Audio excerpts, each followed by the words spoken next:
Wrestling Matters podcast fans. It is yours truly, is your favourite host, me, that HEAD, here with you for another instalment of the Wrestling Matters podcast, but a very special way, ladies and gentlemen, because for the first time ever, I've mentioned this on my podcast. I've done two shows of two interviews, or whatever you want to call it, with him, and now we've turned it into a regular thing called Wrestling Unleashed. It is one half of the S&M Show podcast. It's Michael Larkin. Hello, Anthony. How are you doing today? How are you, sir? I'm doing great, and it's actually great to be on your show, man. I've been listening to your episodes, and I like, what you have to say about this great sport that is professional wrestling. Indeed, the greatest sport in the world, professional wrestling, as Ric Flair once said. And welcome to the show. It is your debut. Mm-hmm. I'm happy to be here, man. Happy to be alongside you.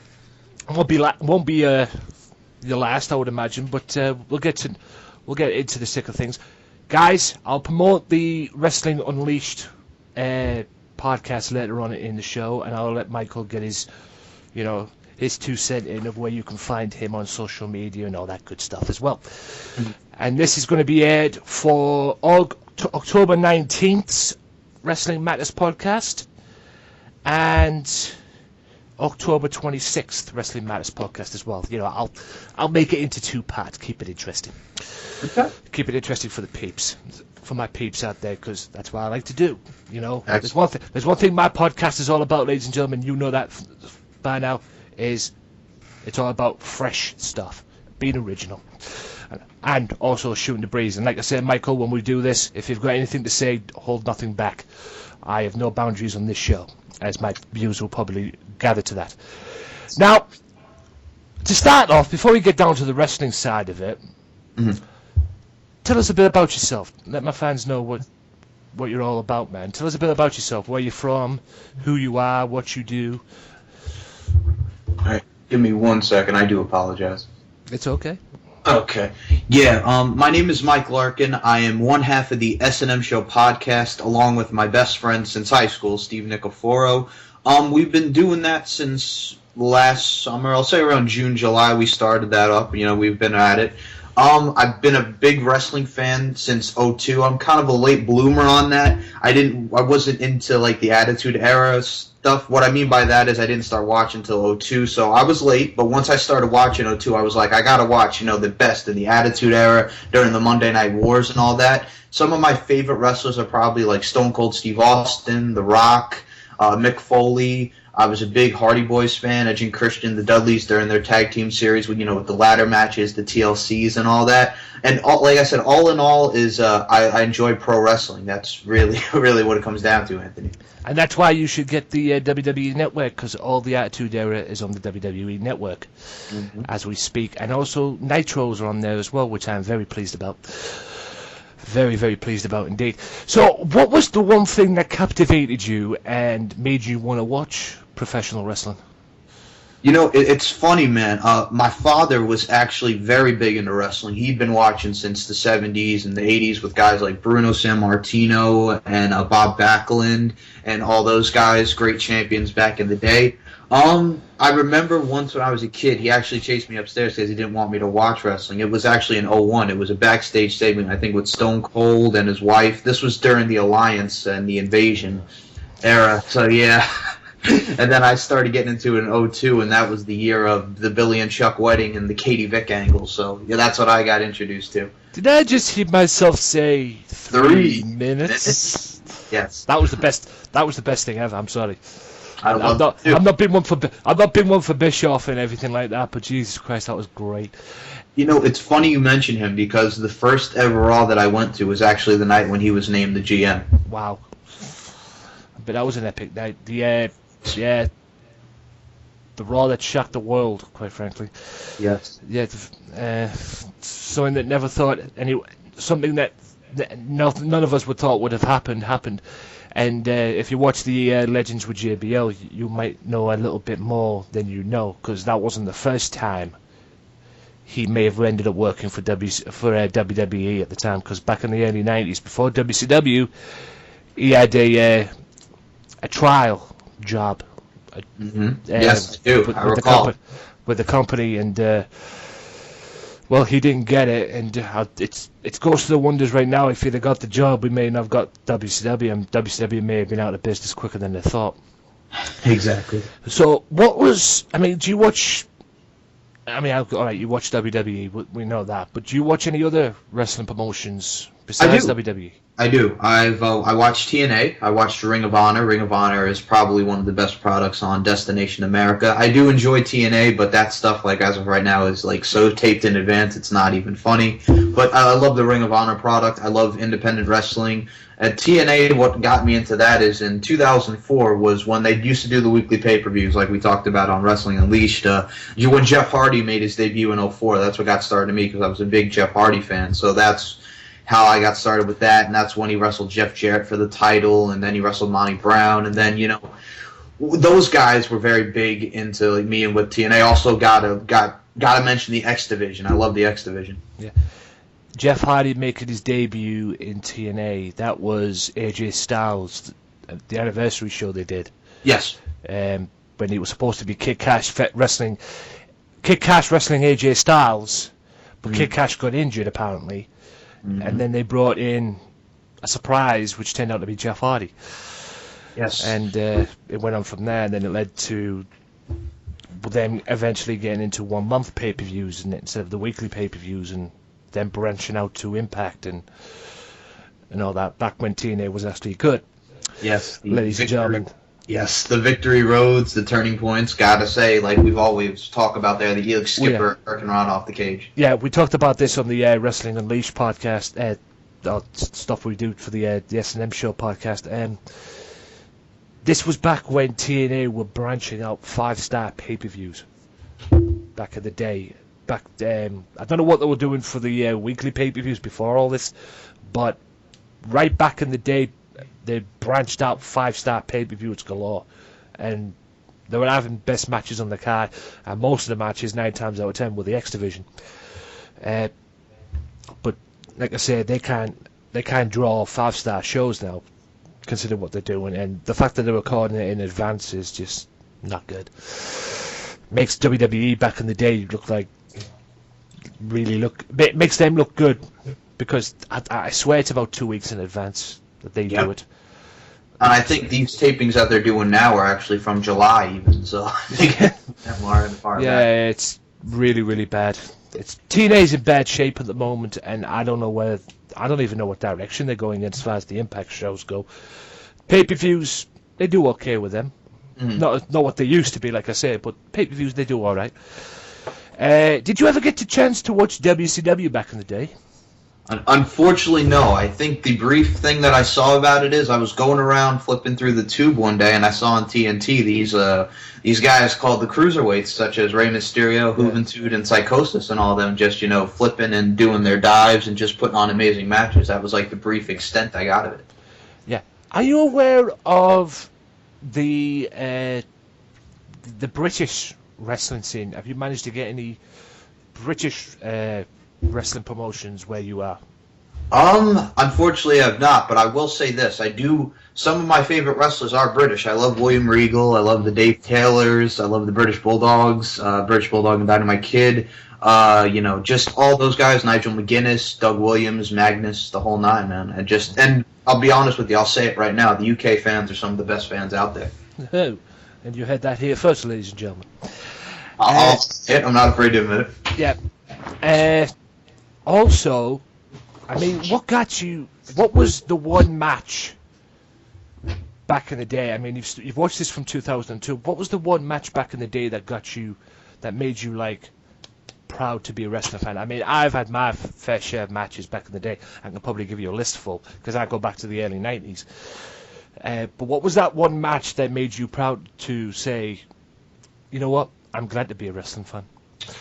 Like I said, probably be the ladder matches and TLCs, because those guys really, put their bodies on the line for, the wrestling fans, and just put out an effort to, give it to us. And also, Stone Cold and The Rocks was big up there. One match I really enjoyed was The Undertaker and Jeff Hardy from that Raw for the Undisputed Championship, when Jeff wanted to, branch out and, from his brother, and then, they did that solo thing with him, like he wanted to, live for the moment, be extreme, and just that match with The Undertaker really set it for me. And just, I've always been proud to be a wrestling fan. Shawn Michaels, Triple H, non-sanctioned from that year's SummerSlam. Just, I can tell you, it's a bunch of matches, Anthony.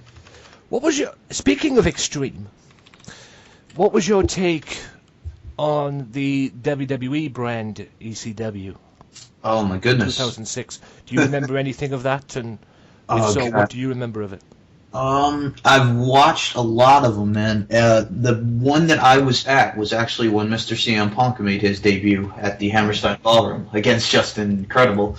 That show where they had chanting for when it was the main event was Big Show and Batista for the title, and they were chanting change the channel because the match was so terrible. They had a great Extreme Rules match on the card where it wound up with Tommy Dreamer slapping Kelly's backside. Yeah.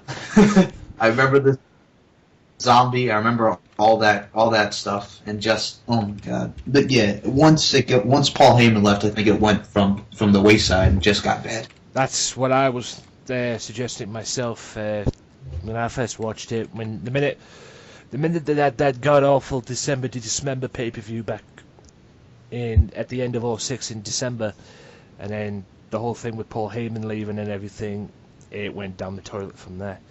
And when Paul Heyman was around, there was a semblance of the old ECW when he was around, and he had the old stuff and everything. And all right, they were trying to branch it into like a wrestling show, although it wasn't. Although I'm not saying it wasn't a wrestling show back in the day, but they're trying to like branch it into make it more wrestling as well as the barbed wire and all that stuff. But like I say, when Paul Heyman left, it went downhill from there. I don't suppose you got to watch much of the old ECW, did you?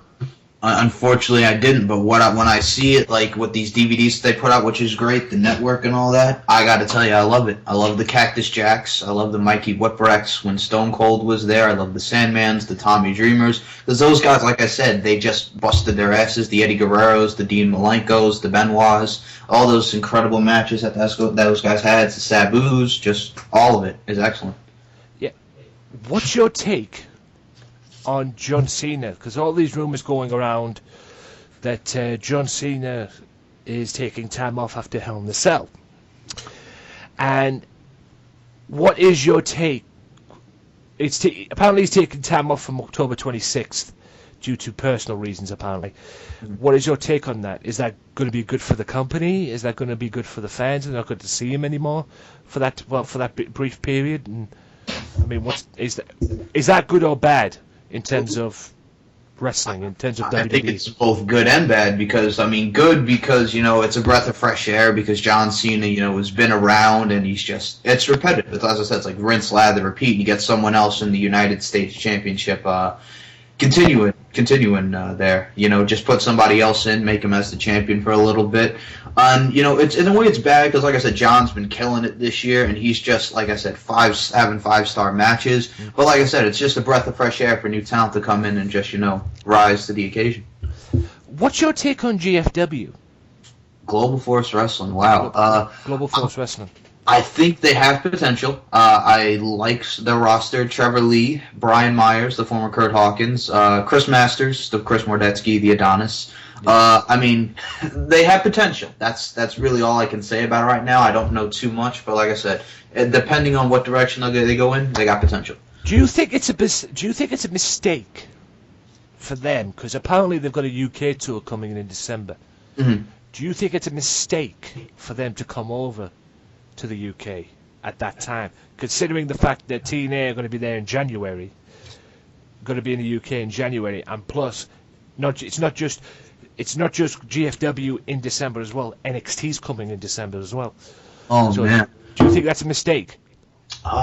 Be honest with you, it shows a lot of guts to wanting to be running with that because TNA has their Maximum Impact tour, and NXT's coming for Takeover London. But yeah, it shows guts. But Yeah, mistake, because I think that NXT London is gonna sell out because the Brooklyn show sold out, and the NXT brand overall is just absolutely excellent. And the Maximum Impact tours always draw well for you guys in the UK, so it's gonna be interesting. Yeah.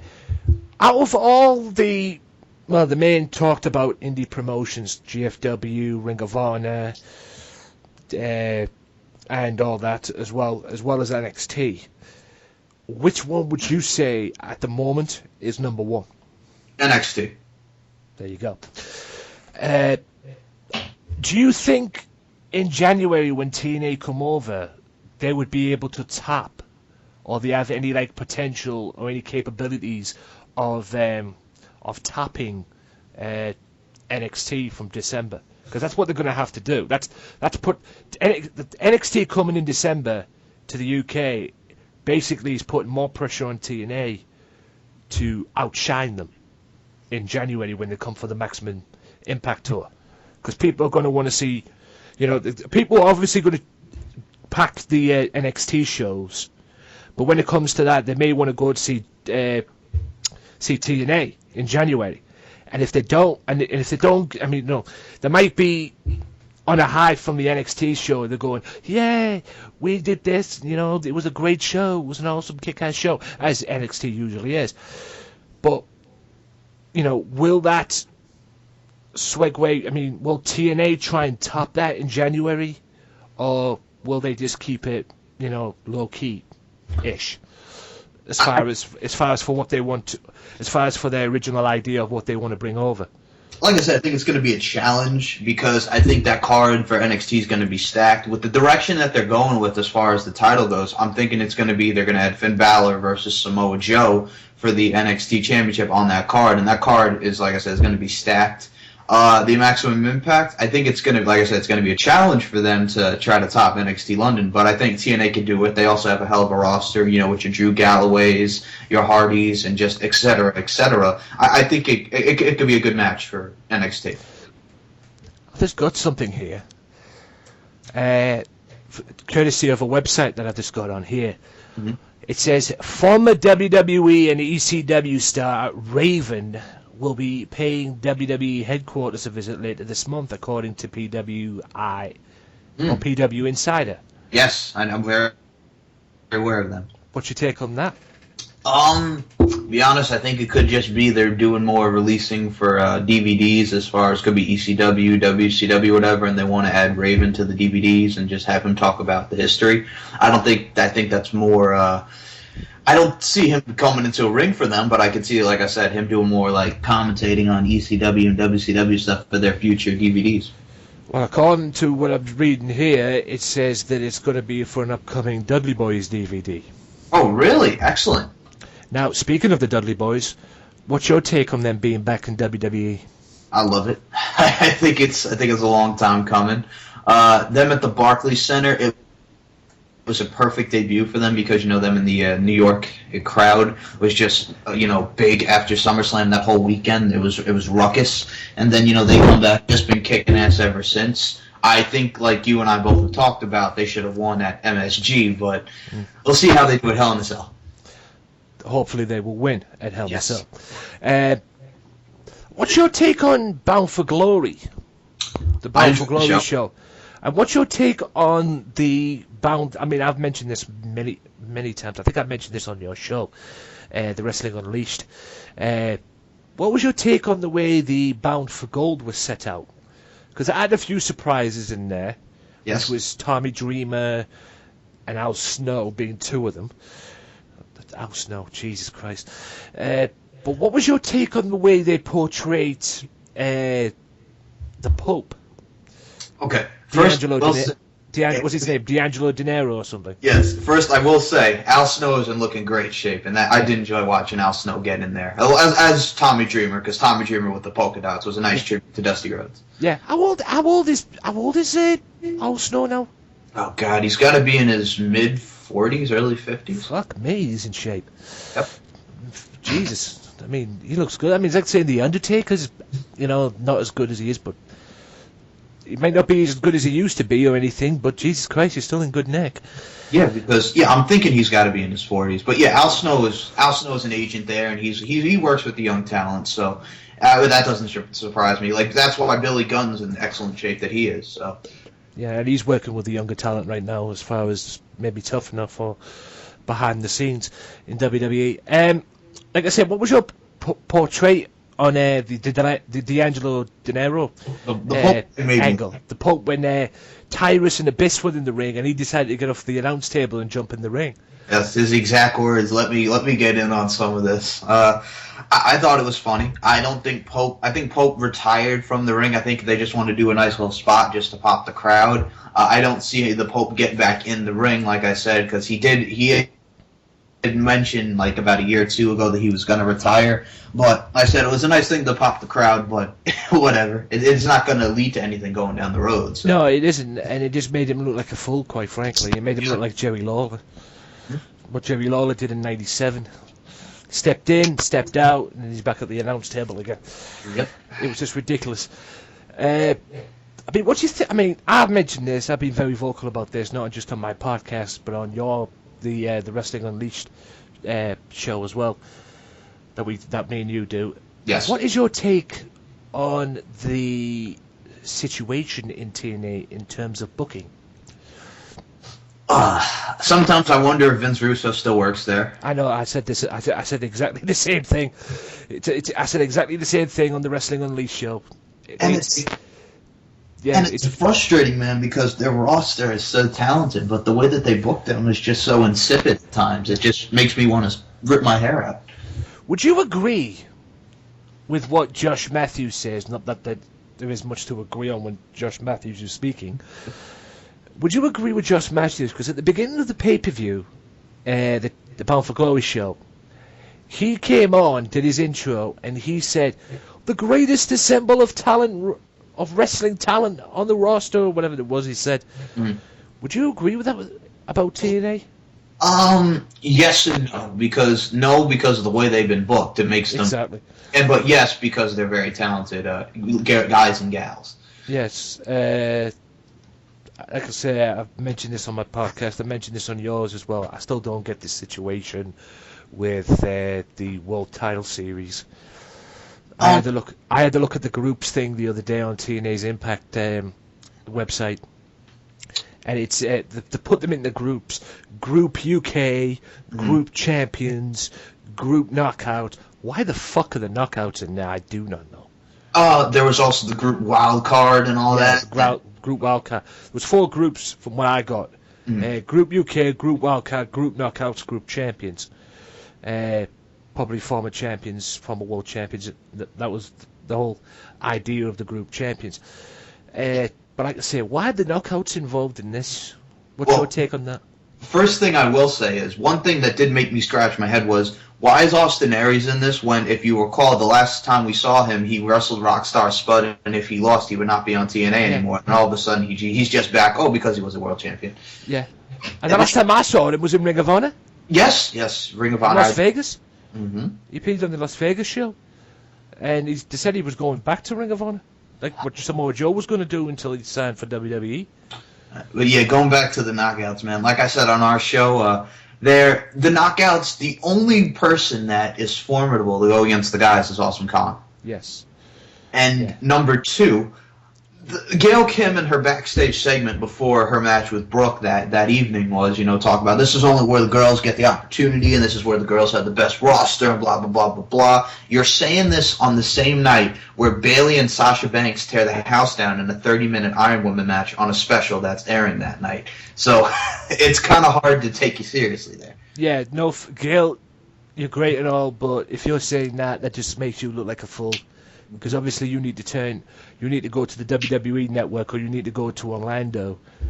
I believe it's at the same place. They're in the same area as you. Yeah, Full Sail University or Orlando. Full Sail University, Orlando, Florida. Impact Zone, Orlando, Florida. Mm-hmm. Full Sail University, you need to go down to Full Sail University and watch the NXT show. Because while you're fighting Brooke on there and saying what you're saying, there's 2 chicks down at Full Sail University that are tearing the house down. and probably making and drawing more money than your Impact shows can draw. If they could still draw.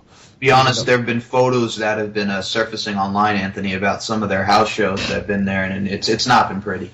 No, I gathered as well. I mean, what's your take as well with Destination America and TNA? Because they take Destination America take TNA from Spike TV. They basically saved their asses.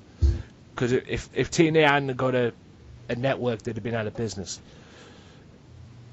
More than likely, or they went back to their roots as well, probably doing weekly pay-per-views or something. I don't know.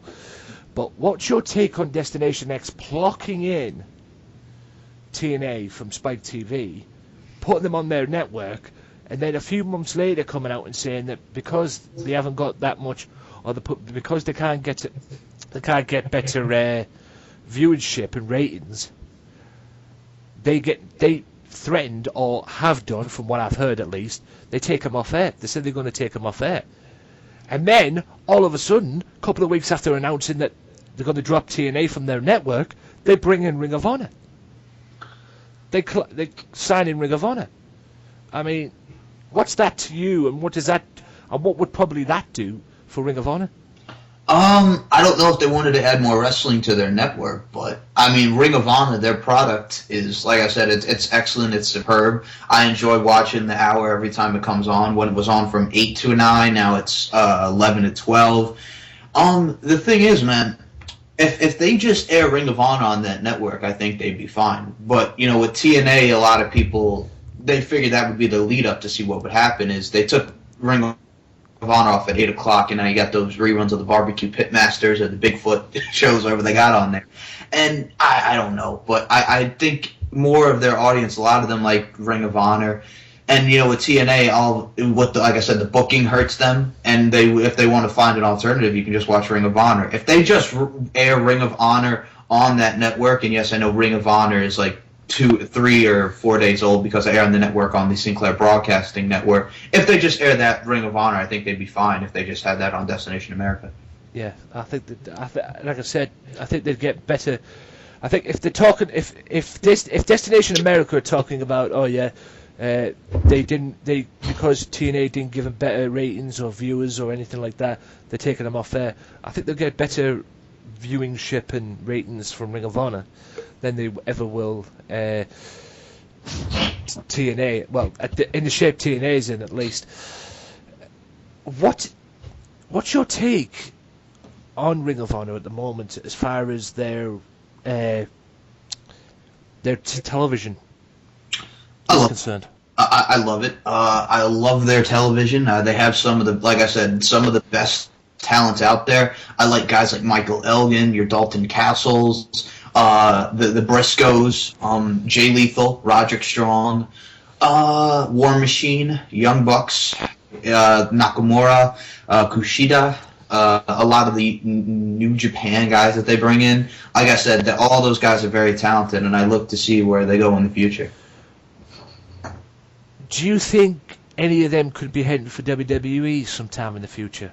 Oh, man. I could see some interest possibly in Adam Cole. I could see some interest possibly in, I don't know, like a Japan talent, like an Okada or a Nakamura or Kushida. I could see one of those guys get a look at. But yeah, like I said, all of them are very talented, and I look to see where they go with it. I watched Ring of Honor this past week, and I reviewed it for the podcast. This is today's episode, which I'll upload when I'm done here.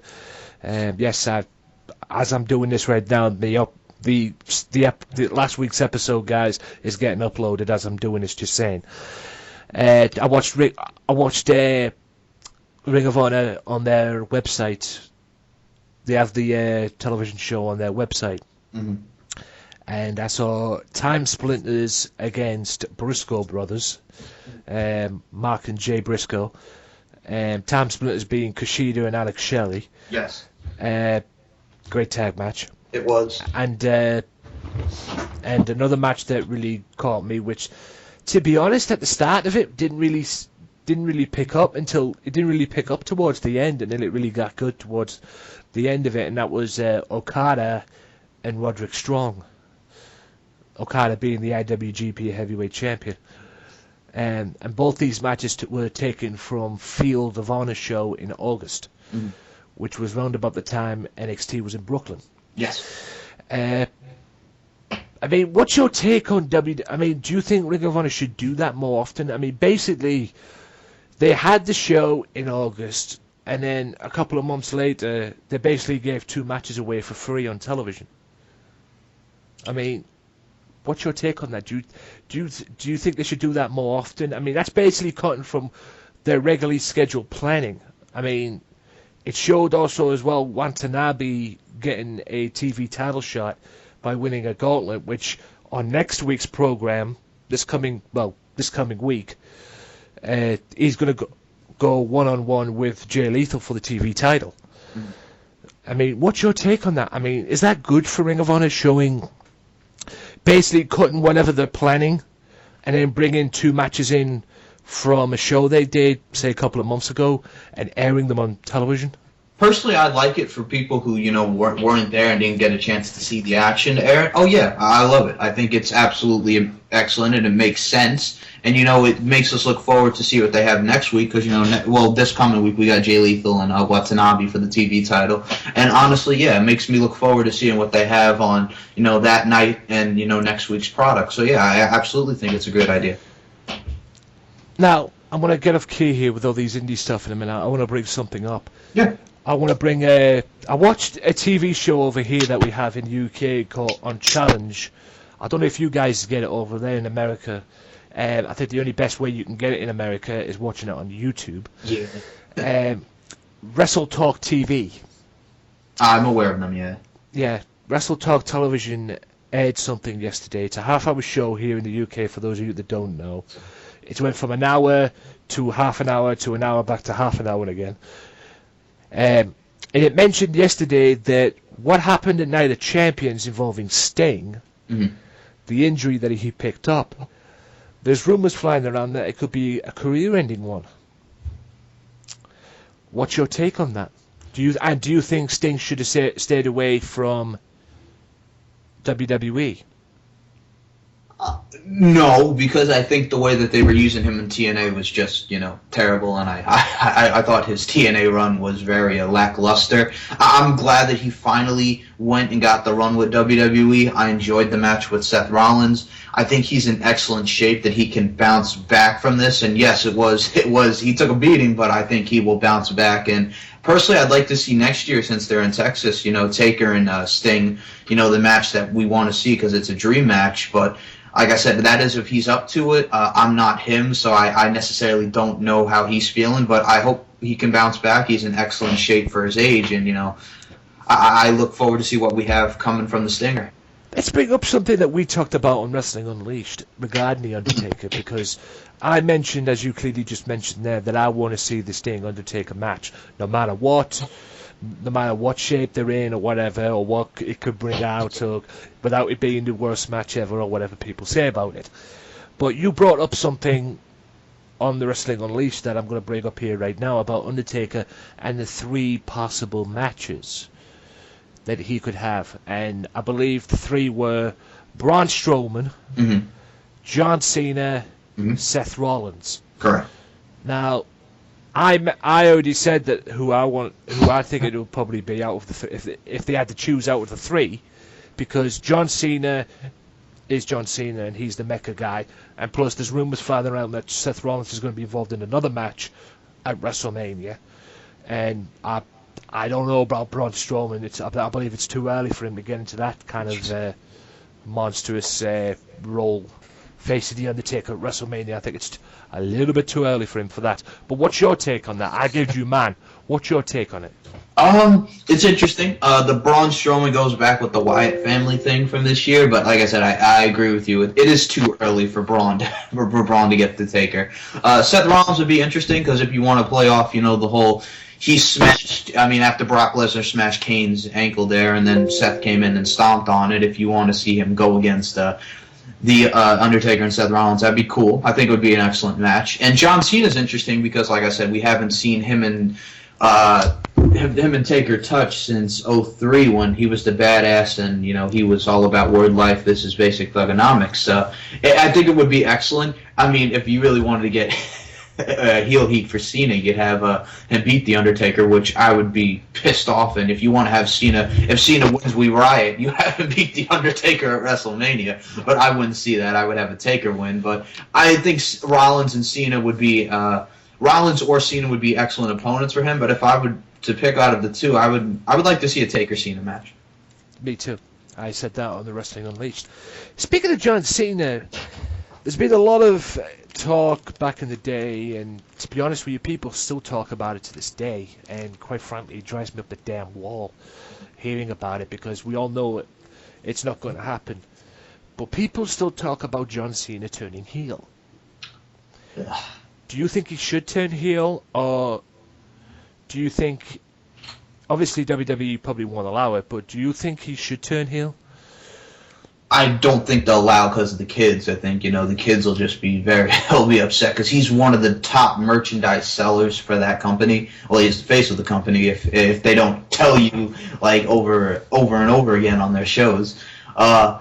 The thing is, man, if he was to turn heel, I think it would be like a Hogan scenario, 1996, like, because you wouldn't expect it because it's like the ultimate good guy turning heel, like like when Hogan joined the NWO. That's how I would compare it to, if he were to do it. Yeah, I was going to say, yeah, that's what I was thinking as well. There's all this possibility. I mean, Hogan doing, the WCW run and going into WCW as the almighty real American that he was in WWE, and people got sick of it. Mm-hmm. And I think he faced the Giant at a Super Brawl pay-per-view once, and he was getting booed out the building. Yes, was that the one where he fought him with the monster truck on top of the building? I believe that was Halloween Havoc. Oh God, well yeah, they fought that. Bad memories. Yes, that was when they fought at Halloween Havoc, which involved the Mummy. The Yeti. The Yeti. Yeah, the Mummy, as it's no thing. It was just ridiculous. But like I said, he went to. I think they faced each other at Super Brawl. Him and the Big Show, who was back then as known as the Giant, and he got booed out the building, and that's when they ended up going to try and convince him to turn heel. And apparently, he didn't want to do it at first, but it ended up happening, and one thing leads to another, and it is what it is. I've just picked something up here.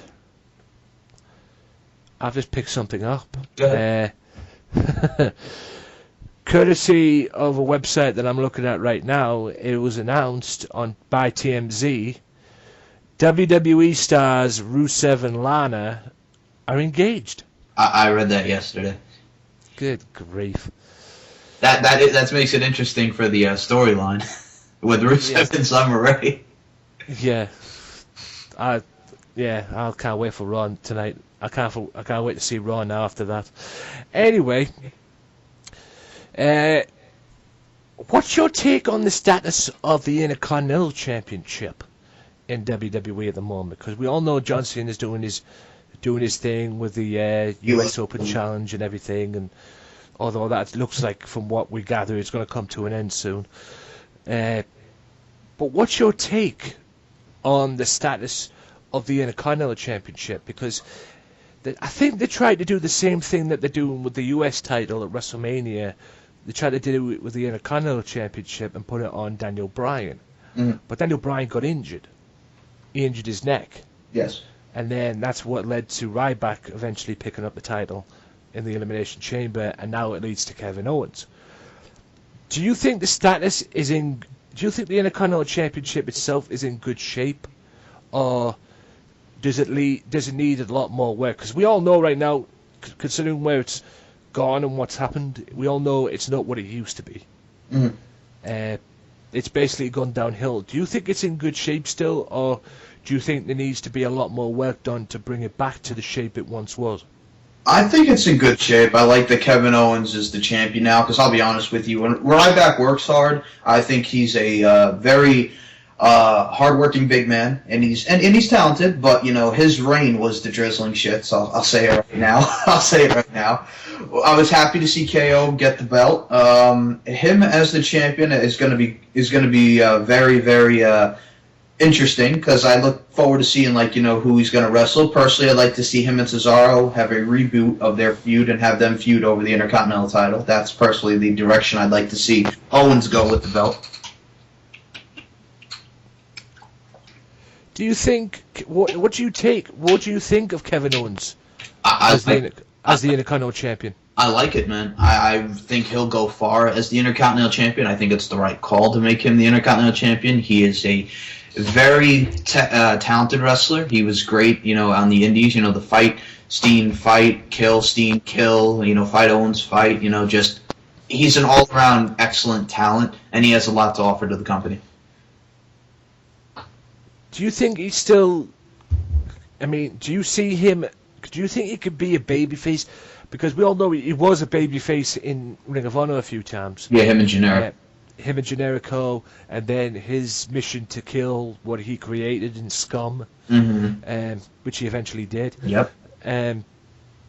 What's your take? I mean, do you think? I mean, we all know right now he's a heel. Mm-hmm. He's one of the top heels in the company. He's one of the bad boys in the company. Do you think any down the road that he could be that babyface he once was, or do you think the audience won't appeal or won't, buy him as a babyface? I actually think the audience will get him over because of his talents, and he's just really good. He has charisma, so I can see him getting over with the audience, and the audience actually turning him babyface. He doesn't even have to do anything. I think the audience just says it. It's self-explanatory. Okay, back to TNA, because I want to bring something up. I mentioned this when I eventually saw it on the website, and it was happening after Bound for Glory. Mm-hmm. What's your take on this situation with Matt Hardy in TNA? Because as you don't know, ladies and gentlemen, Bound for Glory, he eventually ended up being the World Heavyweight Champion by pinning Drew Galloway and not pinning EC3, but he ended up pinning Drew Galloway in the triple threat match. And then 7 days later, thanks to an injunction by EC3, he gets banned from being on Impact for a month or whatever it was, and then he has to forfeit the belt, and he ends up forfeiting the belt, which leads to the World Title Series. What was your take on that situation, and what do you see happening for Matt Hardy in TNA? I believe this was the angle that they were going to go with anyway in the first place, from what I was reading on the sites. I don't think it makes sense if, Matt Hardy just vacated the title and, he doesn't want to be with TNA because of this and, with the whole EC3 injunction and all that. And now he's throwing his hat back into the World Title Series. It's like, he lost the title, then why would we take it off him in the first place if we're just going to put him in the World Title Series? Yeah, I mean, like I said to you on the Wrestling Unleashed podcast, if there's anyone who should be in there, is Drew Galloway. Drew Galloway should probably end up taking the belt if that's the case. Speaking of Drew Galloway, I watch this guy a lot now since he left WWE, because he's currently the Insane Championship Wrestling World Heavyweight Champion, at least until November, when they have their big show called Fear and Loathing. But at the moment, right now, he's competing. He likes to compete all over the world. He's competed for He's currently competing for TNA. He's competed for Evolve and all sorts of indie shows as well as the UK stuff, and as well as ICW. But what is your take on him? I mean, is this a different Drew Galloway from what he used to be in WWE as Drew McIntyre, or is he still relatively the same guy he once was? Or same guy in a way, not 100%, but there is a semblance of what he used to be back in WWE now. When he first came into WWE, I thought he was... I'll take it even back. When he first came in 2007, he was teaming with Dave Taylor, very, very briefly. And then he went back down to developmental, and then they repackaged him as the Chosen One when he came back up to the roster, and he had some great matches with John Morrison for the Intercontinental Championship, who he defeated for the Intercontinental Championship, and then he was getting a big push. He wrestled the Undertaker on Edition of SmackDown, and one of the things that killed him, I think, was when he got into that fight in the hotel room with his then wife, Miss Tiffany, aka Miss Taryn Terrell, and I think she beat him up a little bit in the hotel room. That kind of got him a little bit of a deep push. And then, he re-merged, and they did the three-man band shtick, and then, unfortunately, he got released. But all in all, he's a talented wrestler, and now that he's back on the indies as, Drew Galloway's real name, his moniker there, I think he's absolutely shining. I mean, I look forward to see more from him in the future. Yeah, and he's in TNA as well, currently in TNA at the moment as well. And not a lot of people are buying to this stand-up for professional wrestling thing that he's doing. Well, I don't know if he's doing it in TNA. It seems he's not doing it anymore in Scotland because people are not buying it, from what I'm seeing. And people are shouting for Greedo to become the ICW World Heavyweight Champion instead of him. Because I think he's made some bad decisions in ICW. That's why people are not getting him anymore. Do you see him being a TNA World Heavyweight Champion? Yeah. Down the road? Oh, yeah. I think they have money with that guy. They just got to know how to. They just better book him properly. I mean, obviously you mentioned he's back on the indies. Do you see... Obviously TNA now is an indie show. Mm-hmm. I don't care what anyone says. They're not the show they used to be. They're not the company they used to be. They are indies now. No way they're the stature of what they used to be now. And you can't look at what they're doing as far as booking goes and call them a main player to WWE. Do you think? I know it's going to take them a long time to do it, and there's a lot of work that's going to be needing to get there, to get back to what they once were. Do you see them getting back to the status they were before all this money problems and issues and all that? That's made them go back to what they used to be, or to what they are now. That's tough, man. It all depends on you. It all depends on how they go from full forward. With Dixie Carter and Billy Corgan and John Gaboric and whatever the hell they do. If Dixie Carter can do something to improve that company, I don't know. Just Dixie Carter, I'm sorry, is just not when it comes to promoting and all that. She just, as far as wrestling wise, I don't feel like she knows the business all that well. It's just I don't know, man. We'll have to see how it goes. I can't give you a decisive answer on that. I'm sorry.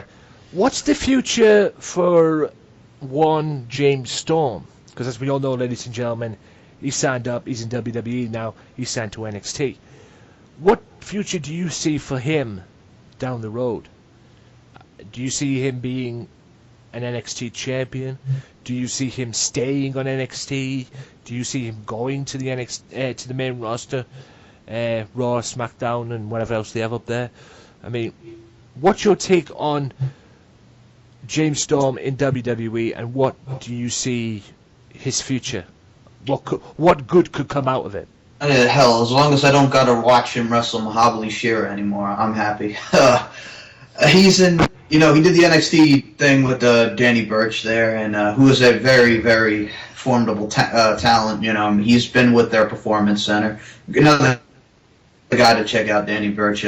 Cowboy James Storm is going to be excellent in NXT, man. He's been great with Chris Harrison, AMW, his singles run in TNA, but now that he's in NXT, I can see him being the ring veteran that, goes with the young talent and, helps them, get along and just have great matches, man.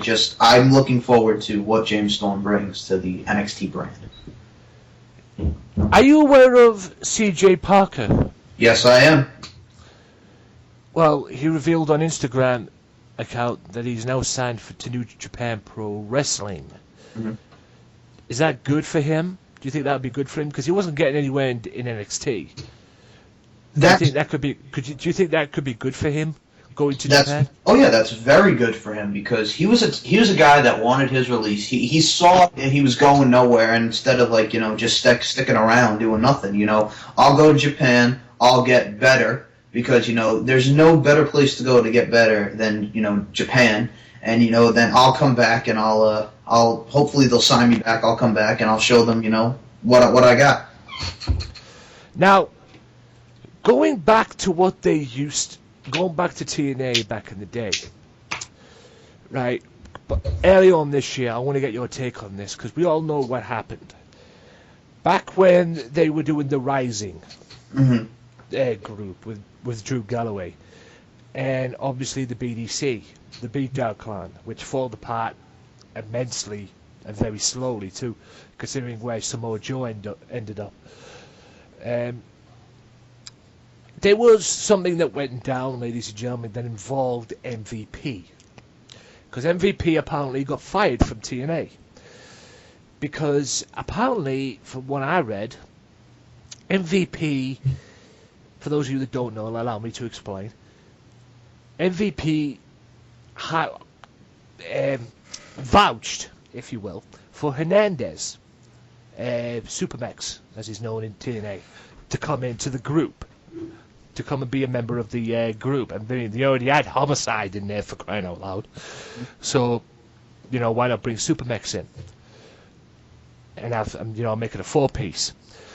Lo and behold, Hernandez was still contracted to the Mexican promotion. I believe it was CMLL, Lucha Underground, or something like that.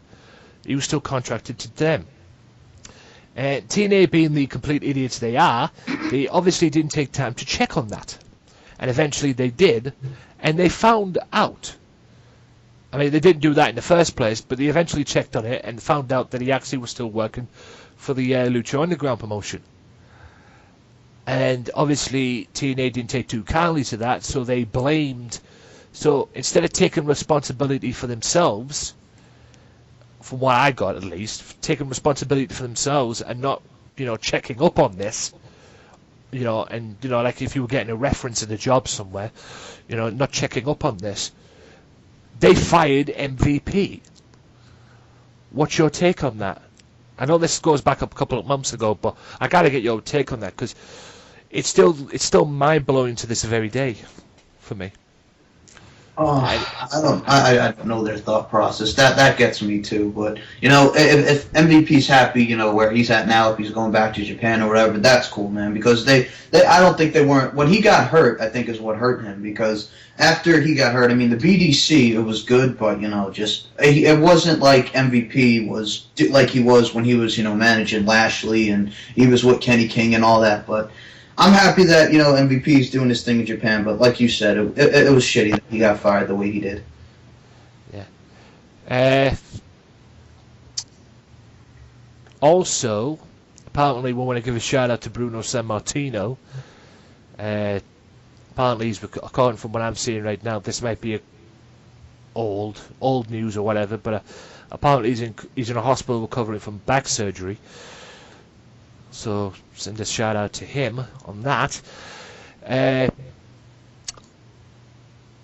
What is the status of the World Heavyweight Champion Seth Rollins as World Heavyweight Champion to you? Do you see him losing the title anytime soon? Because in my opinion, they planted the seeds of them pulling the trigger and eventually him losing the title. Losing the belt. Eventually, there was those seeds planted there that there was going to, there was cause for him losing the championship, and it says he's going to do this and this and this, but it didn't work out for him. Mm-hmm. And he still manages to be the champion to this very day. Is he going to lose this belt anytime soon? And if so, who would you want to beat him? God, one of the worst things they could do is you could have Kane beat him at Hell in a Cell and have Sheamus cash in on Kane and win it that way, but I really don't want to see it that way. I don't see him losing it to Kane. Who I would have him lose to? That's interesting. I don't know. I like Seth Rollins as the champion, but they keep making him, the chicken shit, and it kind of just turns you off in a way. But when he gets in the ring, he can go. But as making him the chicken shit is just, it turns you off a little bit. But I really don't know who to have him lose it to. I sure as hell know it's not going to be Kane. Yes. To be honest with you, as much as I want to see him lose the belt, don't have him drop it to Kane. Also, I want to get your quick thought on something that just popped up here. What is your take on the Hulk Hogan situation? This racist scandal that he's going through. Because apparently there's an article on this website that I'm looking at that it says Hulk Hogan feels he's not in the WWE Hall of Fame. For those of you that don't know, it seems that WWE are turning Hulk Hogan basically into Chris Benoit. And they're trying to get the WWE people not to have any conversations with him and basically thinking he doesn't exist anymore. What's your take on this whole Hulk Hogan thing? I mean, is it good? Is it bad? Is it just stupid on WWE's part? Hell, is Hogan a racist? What's your deal? Racism, I don't condone it. I think racism is a horrible, horrible thing. It's not good in any shape or form. I think that in a couple of years, maybe we'll have Hogan be back in the good graces, but right now I think we're just laying low of the whole Hogan deal. But like I said, I don't know where it goes from here. When I watched his thing on Good Morning America talking about, me and my friends used to say that's how we used to greet each other, I thought that was a load of crap. But, like I said, all with Hogan, the whole thing is just, I think it was all wrong. I know it was from years ago, but like I said, just racism is wrong, and I don't condone it. And with the whole thing, just Hulk Hogan, like I said, I was a big fan of Hulk Hogan. I still am a big fan of Hulk Hogan, but I think the whole thing is just terrible.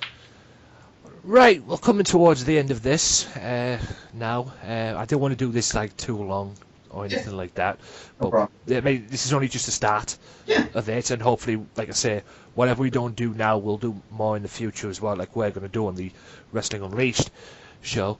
No problem. I'll finish this wrestling talk with this. Apparently, Wade Barrett has talked about being a part of a tag team, saying he would like to be a part of a tag team. Mm-hmm. What is your take on that, and who would you want to see him team up with? And do you think he should be going into tag team wrestling, or do you think he should be going in now to, he should be going for a world championship run or somewhere or something like that? What is the status with Wade Barrett with you? What do you think he should be doing? Personally, if they want to do something with Wade Barrett, I know they're doing a thing with him and Neville in a feud now, but I think that could eventually lead to a mutual respect between the two. If you want to do something like that and have Neville and Wade Barrett as a tag team, the two Englishmen as a tag team, the High Flyer and the Bare Knuckle Fighter, have an interesting mix of styles there. Yeah. Speaking of Neville, I'll continue with this for a minute. I want to give your thought on Neville, because there's a lot of things that are going down with Neville. People reckon that they're trying to portray him as the new Rey Mysterio. I mean, he's a former NXT champion. He ended Bo Dallas's run as NXT champion. I mean, what do you see the future for Adrian Neville, or Neville as he's now known, which is, God, Bennett. Wow, they came up great with that name, didn't they? Let's call him Neville. Didn't they do that in NXT? For goodness sake. And by the way, I'll get to NXT in a second. I want to talk about one more thing with that as well. But what's your take on Adrian Neville's future? Do you see him being a potential World Heavyweight Champion in the future? Or do you see what people seeing him as the next Rey Mysterio? Which I hope is not the case. Well, I'll go with you at the Ray thing. Ray's title reign was absolutely horrible. It was. Let's just say it. It was horrible. Would you agree? Would you agree that he only got that belt? Which championship are you talking about? The World Heavyweight title? Yeah. Or both? Because he was WWE champion for a bit as well. When he got the World Heavyweight title in 06 at that WrestleMania, that was just for Eddie Guerrero and to pay tribute to Eddie Guerrero. Yes, many people still believe that to this very day, that he only got that title because of Eddie Guerrero. And there was a lot of people that talked about, and even I think Stephanie mentioned it as well, if he hadn't died, he'd have been world champion. Mm-hmm. But what is your take with Adrian What's your take with Adrian Neville? Well, what's the future? Yeah, what's the future with him? And do you see him being a world champion in the future? I could see him in a couple of years. Not like 2, maybe like 3 or 4 years being a champion. He has that Rey Mysterio mixed with AJ Styles, mixed with Rob Van Dam like style. I enjoy his work. I like his matches. I enjoyed his work in NXT with Bo Dallas. He's had many great matches with Tyson Kidd. I liked him when he came to the roster against guys like Barrett and just the whole nine, man. I think he has a lot of potential, but how they had him booked, to lose in like 20 seconds to Sheamus this week, I thought was ridiculous. But I don't know, man. We'll see how we go with Neville in the future. But I think it'll be bright. I don't think he'll be portrayed like Rey Mysterio because he does have a lot to bring to the table. What feud do you see him being in? What feud? I mean, who would be better for him to feud with? I know he's had these feuds with Sheamus. He's on our feuds with Sheamus, and Stardust, Cody Rhodes, King Barrett. He's back with King Barrett now, feuding with him. Mm-hmm. Who would be a good feud for him somewhere down the road in the future? Personally, if they don't do like I was mentioning earlier about Owens and Cesaro, I'd like to see an Owens-Neville feud. Yeah, I suppose. Haven't they feuded in yeah, but they did kind of feud in NXT, but that eventually ended up going up to the main roster, didn't they? Yeah, because of the whole power bomb on the apron correct angle. Speaking of NXT, speaking of NXT, we all know NXT is part of WWE, and I'll end this with this. Yeah, NXT is part of WWE. We all know that, but what's your take on WWE? Because there's times in WWE, whether it's Raw, SmackDown, or whatever, it seems and it feels like they're trying to portray NXT as not a part of their brand. I know NXT's looking to branch out on its own, from what I've got, but it seems they try not to mention it on the WWE programming. I mean, I'll give you an example. Kevin Owens' first match in WWE was against John Cena. Mm-hmm. No, it wasn't. His first match in WWE was, I believe, against CJ Parker on an NXT show. Yeah. When he squashed him in about God knows how many minutes. Mm-hmm. I mean, what's your take on that? I mean, to me, it's irritating. It is, because they want to ignore the history of like the NXT and how they were got up. I mean, it's an alternative for people who don't want to watch Raw for 3 hours and bang their heads up against the wall and just go. It's a better brand. It is. I mean, hell yeah. I mean, but it is. It's irritating. I mean, mention where they got their start. Don't be afraid to. I mean, it's your brand. I mean, mention history. Yeah, it's not fucking TNA, for crying out loud. Mm-hmm. Exactly. I understand you don't want to mention TNA. I mean, Christian winning his first world championship in God knows how long, even though he was a TNA world heavyweight champion. But they won't mention TNA. Exactly, they won't mention TNA. And R-Truth being a former TNA world champion, even though they won't mention TNA, and all that stuff. But Jesus Christ, don't take NXT, the brand that's taking WWE to new levels. Mm-hmm. Don't start ignoring that, man. I mean, it's not going to look good. It's not going to be good for you. It's not going to look good on what you're trying to put over, man. I just don't want them to fade out the history of it. No, I could say don't. If you do, you're friggin' idiots. Mm-hmm. I mean, there has been talk that Vince McMahon's not very bright on NXT. From what I've read, anyway, he's not very into NXT because it's Triple H's baby. Even though he was there at the Brooklyn show, I think it was. Yes, I read that. Yeah, I think he was there at the Brooklyn show, and I think he was there. Well, he might have been there this past on the Respect show, but he was definitely there for the Brooklyn show. I could swear I saw him backstage on that 24 show they did on the network. But like I say, don't turn NXT into TNA, and don't not mention them, man. Be proud of that shit that you've got, because at the end of the day, you get a far better wrestling program on NXT than you do on Monday Night Raw. Because the best thing about NXT is you don't get a 20-minute promo that you do 9 times out of 10 on Raw. Yes, that's irritating. The opening of Raw every time it's a 20-minute promo. What's your take on the booking of Raw before we go? I mean, speaking of like 20-minute promos and that, you know, do you think they should do 20-minute promos? Do you think they should reduce the time? Or do you think they should just put a match on at the beginning? I personally would prefer a match because it is a wrestling program. But, you know, I understand, you know, to get the storyline over. Like, I enjoyed this past Monday's opening segment with Brock Lesnar coming out, you know, putting over the Undertaker stuff, and then he just killed the Big Show. I enjoyed that. But when it comes to Seth Rollins coming on and just going on and on and on and on and on and on and on and on and on, that gets irritating after a while. Same with Triple H and Stephanie, on and on and on and on and on and on and on, and the next minute you're falling asleep. Yeah, it just doesn't make any sense. I mean, do you think it was a mistake going to 3 hours for Raw?